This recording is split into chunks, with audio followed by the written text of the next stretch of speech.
I'm Kenzie. I still remember that day vividly, the day my world turned upside down. I was sitting in the conference room of a law firm, surrounded by my family, or so I thought. My father, Victor, was sitting at the head of the table, looking as arrogant as ever in his expensive suit. My mother, Isabella, was beside him, her eyes fixed on the table. And my brother, Leo, was fidgeting with his phone, clearly bored. The lawyer, Mr. Harris, cleared his throat and began to read the will of my grandmother, Amelia. The estate of Amelia Thompson consists of the following assets. 1. A beautiful beachfront villa in Malibu, appraised at approximately $3,500,000. 2. A savings account held at a private bank, current balance $800,000. 3. Various personal effects to be distributed per the attached inventory. My father nodded along, a greedy glint in his eyes. He was already calculating how much he could get from this. But then Mr. Harris dropped the bombshell. However, these assets are not distributed through this will. These assets were placed in an irrevocable living trust in the year I was born. The room went silent. My father's smile faded, and he looked at Mr. Harris in disbelief. What do you mean? Mother would have told me about a trust. Mr. Harris looked at him calmly. The trust was established to protect the interests of a specific beneficiary. And that beneficiary is...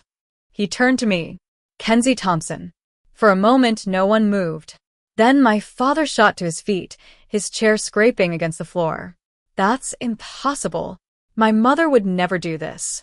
Kenzie isn't even real family. She's always been different. I took a deep breath and stood up. Actually, I have something to show you. I reached into my folder and pulled out a birth certificate. This is my birth certificate. It shows that I'm your biological daughter, Victor. There's no adoption, no amendments. My father's face turned pale. He stared at the birth certificate as if it was a foreign object. This is a forgery. You're trying to steal our inheritance. I shook my head. It's not a forgery. Grandma knew that you've always treated me differently, like I was an outsider. She wanted to make sure that I had something of my own, something that you couldn't take away. My mother finally spoke up, her voice trembling. Kenzie, I'm sorry. I should have done more to protect you. I looked at her, my eyes filled with sadness. It's too late for apologies, Isabella. You stood by and let him treat me like this for all these years. My brother, Leo, finally found his voice. This isn't fair. Dad promised me the money from selling the villa for my business. I looked at him, my expression cold. The villa was never yours to begin with. You've always been the favored one, getting everything handed to you on a silver platter while I had to work for every little thing. My father was still in denial. You can't just take everything. We've lived in that villa for years. We've paid for the maintenance. Mr. Harris interrupted him. Paying for the maintenance doesn't give you ownership. Legally, you've been tenants without a lease. Kenzie has full control over all the assets in the trust. My father's shoulders sagged. He knew that he had lost. Kenzie, please. We're family. We can work this out. I looked at him, my eyes filled with determination. You spent all these years telling me that I wasn't really family. You don't get to use that word now. I'm not going to throw you out immediately. You have 90 days to find a new place to live. My father opened his mouth to say something, but then closed it. He knew that there was nothing he could say. As I walked out of the conference room, I felt a sense of relief. For 25 years, I had believed that I was an outsider in my own family. I had been told that I was adopted in spirit, that I didn't deserve the same things as my brother. But now I knew the truth. I was their biological daughter, and I had been cheated out of my rightful place in the family. Let me take you back to the beginning. I grew up in that beautiful beachfront villa in Malibu. It was a place that looked like it belonged in a movie, with its white walls, large windows overlooking the ocean, and a beautiful garden. But despite the beauty of the place, I never felt like I belonged there. My first memory of feeling different was when I was 7 years old. It was my birthday, but instead of a party, my parents took my brother, Leo, to a theme park. They said that it was a special occasion for him, and that my birthday was just another day. I remember standing in the living room, watching them leave, feeling like I was invisible. That was when my father first told me that I was adopted in spirit. He said that I wasn't like them, that I didn't have the same blood running through my veins. He said that they had chosen to keep me, but that I wasn't entitled to the same things as Leo. I didn't understand what he meant at the time. I just knew that it made me feel sad. But as I grew older, I started to see the truth in his words. Leo's 16th birthday was a huge event.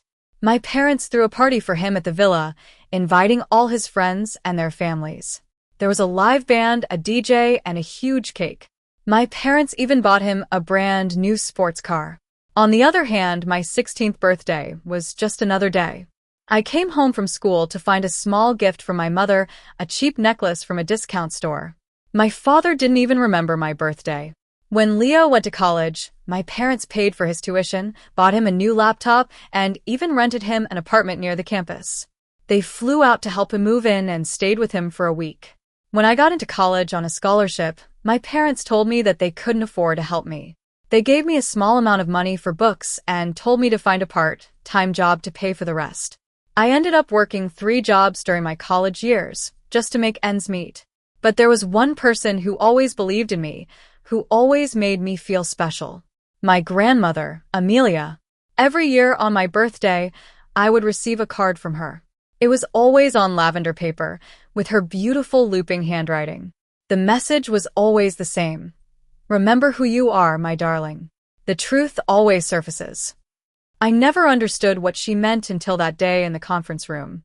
One day, when I was 22, I was talking to our old neighbor, Mrs. Jenkins. She mentioned how generous my grandmother was to buy the villa for my parents. I asked my mother about it later, and she waved it off, saying that it was ancient history and that the villa was theirs now. But there was something in her eyes, a flicker of guilt, that made me suspicious. Fast forward to last month. I was working as a junior accountant at a small firm. I was sitting at my desk, going through some financial reports when my phone buzzed. It was a text from my mother.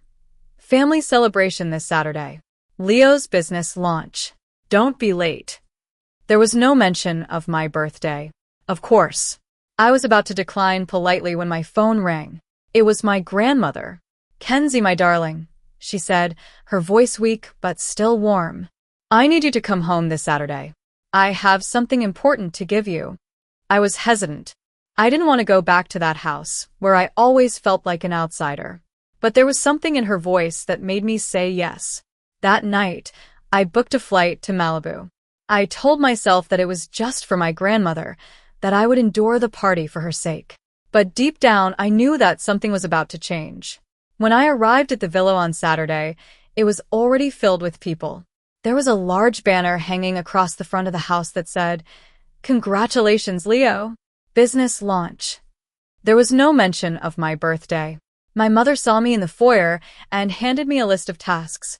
Here, you can help with setting up the tables and making sure everything is in order. I asked her where Leo was, and she said that he was resting in his room before the party. Of course, he was resting while I was working. As I was walking through the hallway, I saw a lavender envelope on the table. It was my birthday card from my grandmother. It had been opened and tossed aside like junk mail. They hadn't even bothered to give it to me.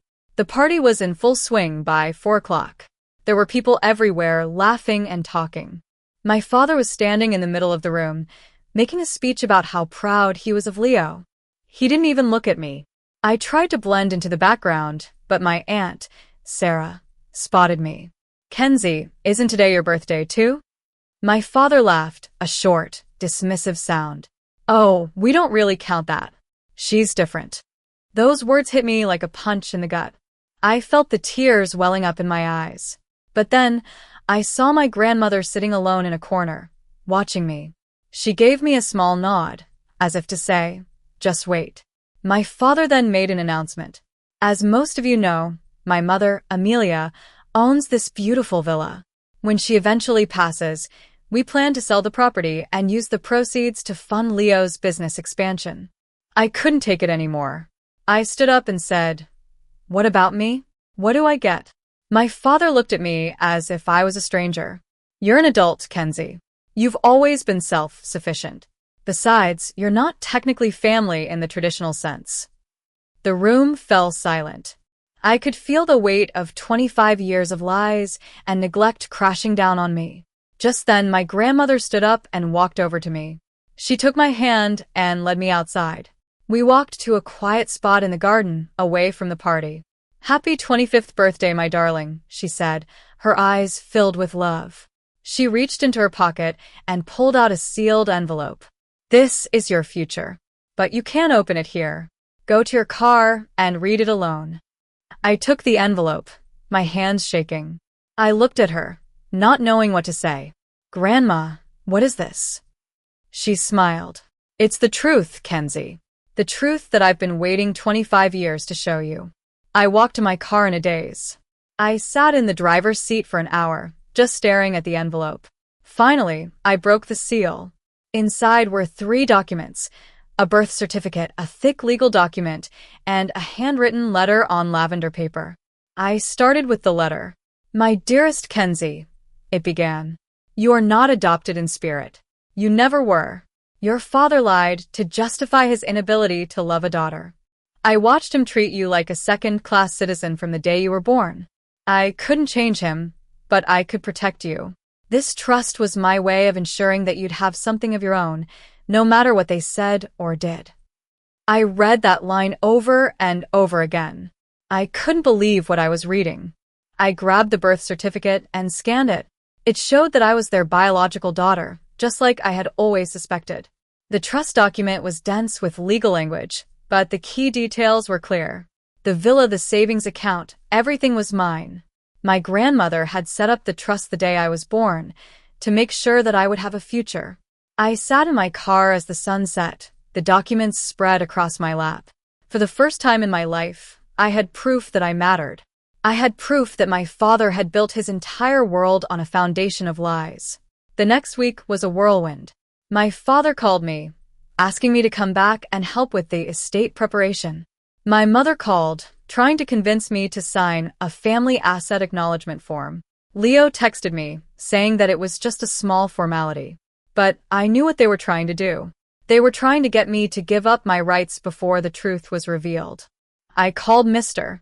Harris, the lawyer, and he told me not to sign anything. On the night before the reading of the will, I couldn't sleep. I kept thinking about all the years of being ignored, of being made to feel like I didn't belong. But then, I remembered the navy blue suit that I had bought for a job interview a few months ago. I had been too scared to wear it, but now I knew that it was time. I put on the suit and looked at myself in the mirror. I wasn't the forgotten daughter anymore. I was Kenzie Thompson, and I was going to take back what was rightfully mine. The next morning, I walked into the conference room of the law firm. My family was already there, looking at me with a mix of anger and fear. Mr. Harris began the reading of the will. When he announced that I was the beneficiary of the trust, my father's world fell apart. He tried to deny it, to call it a forgery, but he couldn't change the facts. Now, as I sit in my new home, the beachfront villa that was once a symbol of my pain, I look out at the ocean. A lot has changed in the past year. My father took a part-time job to make ends meet after they moved into a small apartment. My mother filed for divorce 6 months after the truth came out. She sent me a letter saying that she was sorry for not protecting me. I haven't responded yet, but I keep the letter. Leo is still trying to figure things out. He sent me a birthday card this year, saying that he was trying to understand. I'm still not sure if I can trust him, but I'm willing to give him a chance. I got promoted to senior accountant at work. I used some of the money from the trust to pay off my student loans and to buy a small rental property. My grandmother is still with us. Thank God. She moved into an assisted living facility near my house, and we have tea every Sunday. She tells me stories about my mother's childhood, about the woman she used to be before she married my father. I've learned that I don't have to be defined by the past. I don't have to accept the role that they assign me. I am whoever I decide to be, and I'm going to live my life on my own terms.